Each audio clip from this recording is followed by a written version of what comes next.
रावण में लाखों बुराई रहे, फिर भी रावण के मेहरारू मंदोदरी रावण के छोड़ के ना गईली। काहे ना गईली? वो टाइम में मोबाइल ना रहे। रावण के मेहरारू मंदोदरी अपना माई से ना बतिया पैली।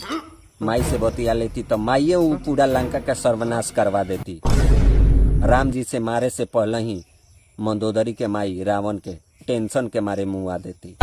हनुमान जी के लंका जाने से पहले ही मंदोदरी के माई वो लंका के कुटी कुटी एकदम अलग अलग करवा देती।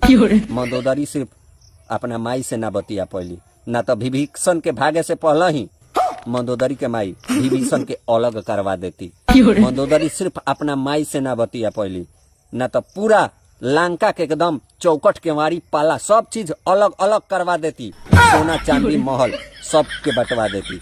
मंदोदरी के माई सिर्फ बतिया ना पैली, ना तो लंका आ रावण के पूरा माटी मिलवा देती। मंदोदरी सिर्फ अपना माई से ना बतिया पैली।